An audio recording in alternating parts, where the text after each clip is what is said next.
Hello my students, class 9. Today I completed chapter 7. I completed chapter 7, that is the age of the Guptas. Today, according to syllabus I taught you, today the I want to discuss few important question answers. Okay, all from your exercises, all short question answer. Now, look at the board. In the board I have written all the answer, but according from the book, the exercises from the book of your exercise chapter 7, I have given you the questions. Chapter 1. Name one literally and another archaeological source to reconstruct the age of the Guptas. That is, the question is, name one literally and another archaeological source to reconstruct the age of the Guptas. Now the answer is, one literally source is Fayens Phokyoki, and the archaeological source is Allahabad pillar inscription. So my students, look at the board very carefully. One literally source is Fayens Phokyoki, and another archaeological sources, that is Allahabad pillar inscription. These two sources are very important, and from these sources we can gather many important information regarding the Gupta age. Now chapter 2, then the question number 2. What is question number 2, my students? Name the famous inscription that tells us about the character and military achievements of Fayen. Now, my students, look at the board. I am telling you, name the famous inscription that tells us about the character and military achievements of Samudragupta. Now, the answer is Allahabad pillar inscription. Answer is Allahabad pillar inscription. Now, question number 3, my students. Which great conquest enabled Chandragupta II to carry the title of Sakari? Now, my students, listen carefully. Which great conquest enabled Chandragupta II? Question number 3. Which great conquest enabled Chandragupta II to carry the title of Sakari? Now, the answer is, look at the board, Saka Satraps. Saka Satraps, end of Saka rule. By defeating Saka Satraps, there was the end of the Saka rule and title of Sakari. Title of Sakari. My students, title of Sakari bestowed to Chandragupta II by virtue of defeating the Saka Satraps. Now, question number 4, my students. All of you look at the board for the answer, but for the question, look at the board. Who was Fayen? Question is, who was Fayen, and what is the title of the book that he wrote about India? Question is, who was Fayen, and what is the title of the book that he wrote about India? Now the question is, Fayen was a Chinese traveler. Fayen was a Chinese traveler. This is the answer. He visited India during the reign of Chandragupta II. He visited India during the reign of Chandragupta II. Then he traveled all over India for more than 13 years.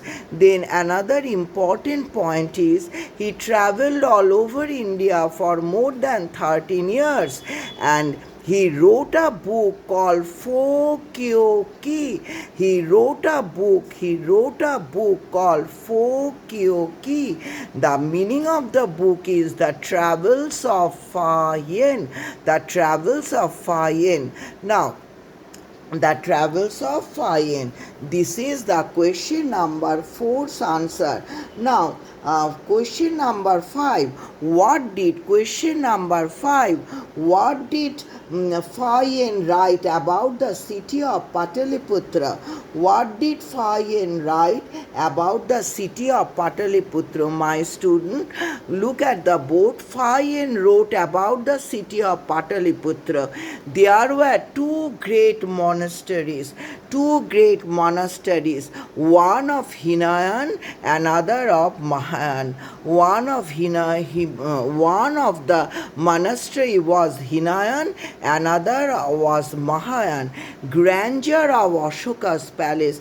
Fayen was attracted by the grandeur of Ashoka's palace. Then you write that wealth and prosperity of the capital city. He was also very much attracted by the wealth and prosperity of the capital city. Now, my student, the next question is, what did Fayen write about the life of the people during the Gupta age? What did Fayen write about the life of the people of the Gupta age?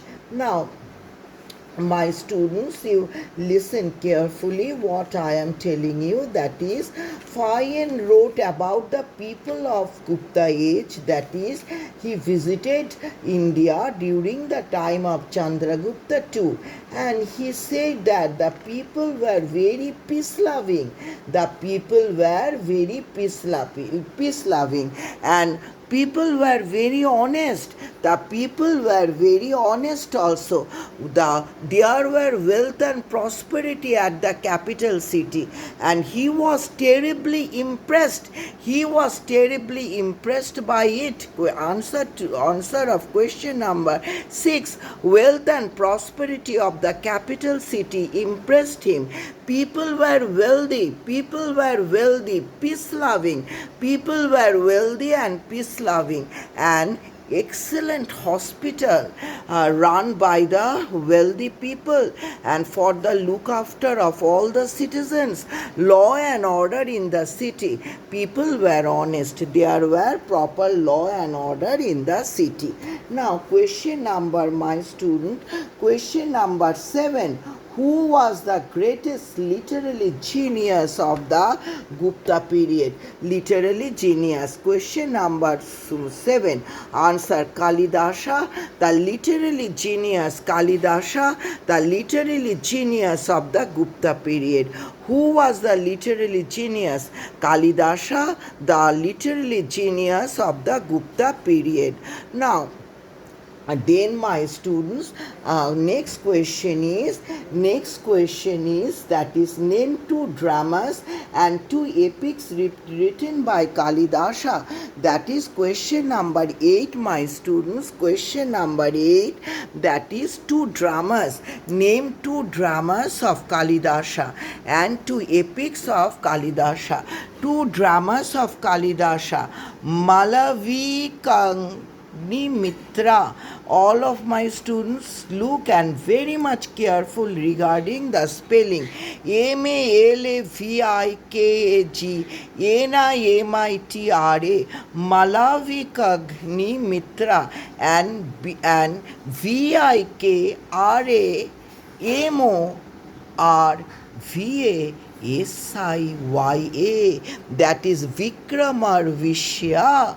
And these are the two very important dramas written by Kalidasa, and two epics, that is Raghuvansha and Kumara Sambhava.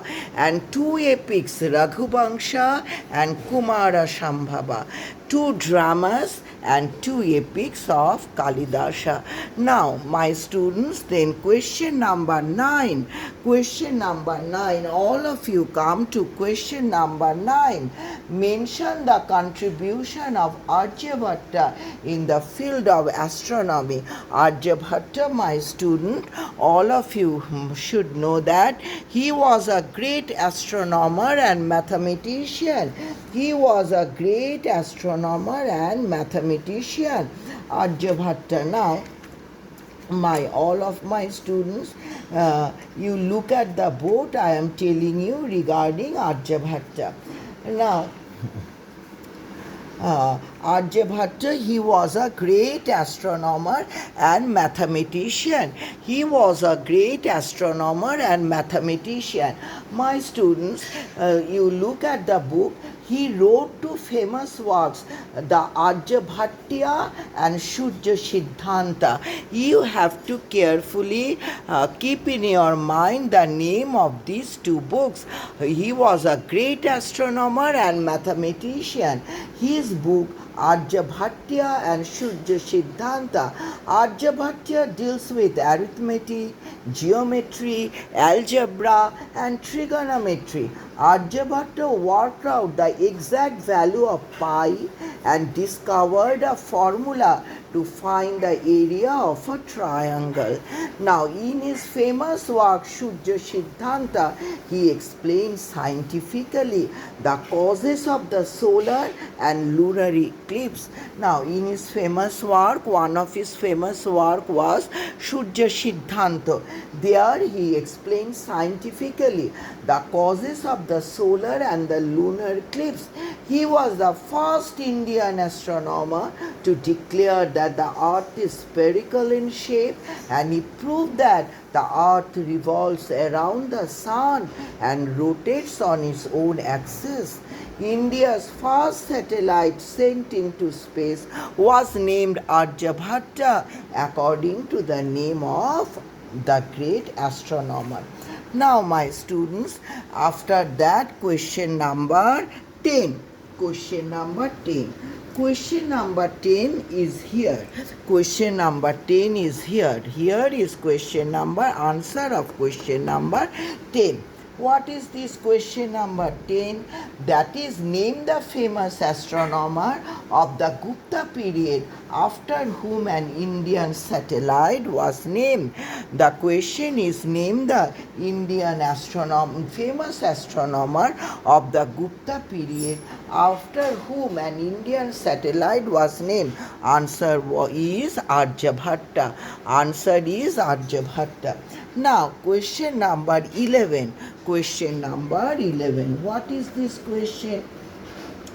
Question number 11 is, look at the book, mention the important contribution of Barahamira. Contribution of Barahamira. Now, he was also another important, very famous scientist besides Aryabhatta. Two famous scientists' name was very famous. One was Aryabhatta and another was Barahamira. Barahamira, look at the book, page number B. In my book, page number B74. Barahamira was another great scientist of the Gupta age who flourished in the court of Chandragupta II. He wrote Brihat Samhita, which deals with astronomy, mathematics, botany, and physical geography. He also wrote a famous book on different branches of Jyotish Shastra. He also wrote on the different branches of Jyotish Shastra. Now, my students, next question is, that is, name two famous temples of Gupta period. Name two famous temples of Gupta period.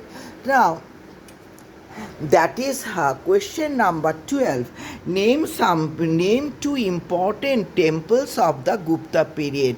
Now, look at the board, my student. Dashavatra temple, also known as Vishnu temple at Deoghar, and Bitargan temple at near Kanpur.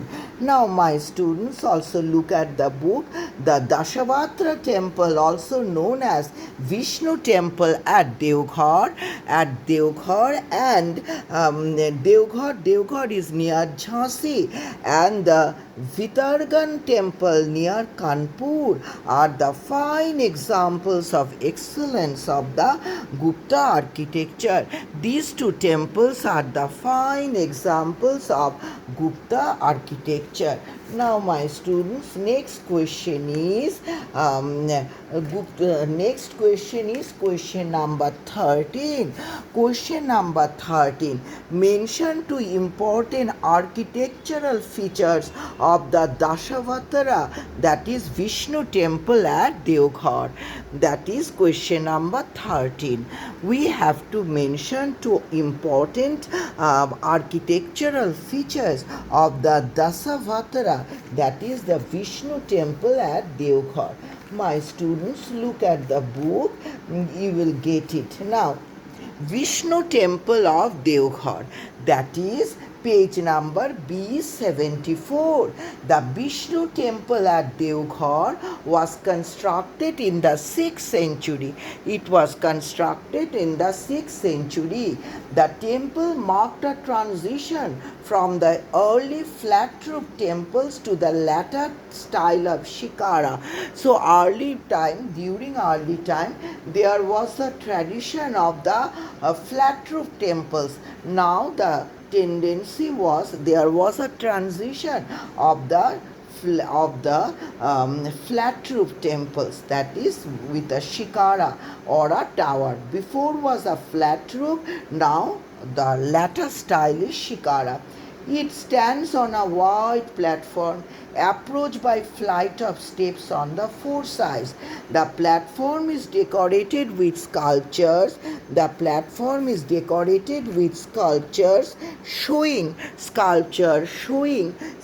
from the life and actions of the Rama and Lord Krishna, which inspired Indian artists in all ages. An important sculpture shows Hanumana bringing the whole hill containing herbs that cured Lakshmana of mortal wound caused by Meghananda, the son of Ravan. That is another point. First point, you may say that that is Lord Rama and Krishna. All the scenes from the life and actions of Lord Rama and Lord Krishna, which are inspired Indian artists in all ages. Another is important sculpture shows Hanuman bringing the whole hill containing herbs that cured Lakshmana of the mortal wound caused by Meghananda, the son of Ravan. So, and another point, you are asked to write 2 points, but another point, my students, I am telling you, the inner chamber of the Garbha Griha was surrounded by 4 porticos dedicated to Lord Vishnu. The deity is depicted at Sheshayani sleeping on the coil of the serpent called Sheshanaga. The Sikara of the temple is only partly preserved. It was probably pyramidal in elevation. Now, you may write these 2 points. That is, first time it was the flat roof temples, now shikara or a tower. Now, this was the new style, and it stands on a wide platform and approached by flights of steps on the 4 sides. The platform is decorated with sculptures showing scene from the life and actions of Lord Rama and Krishna. Another sculpture shows Hanuman bringing the whole hill containing the herbs that cured Lakshman of the mortal wound caused by Meghananda, that is the son of Ravan. These 2 points, if you write, these are all right. Now, my students, last 2 questions. Last 2 questions, that is the 14. The provincial governors during the reign of the Guptas were called by which names? That is question number 14. The provincial governors during the reign of the Guptas were called by which name? Now, the answer will be Uparika Maharaja or Pradeshikas.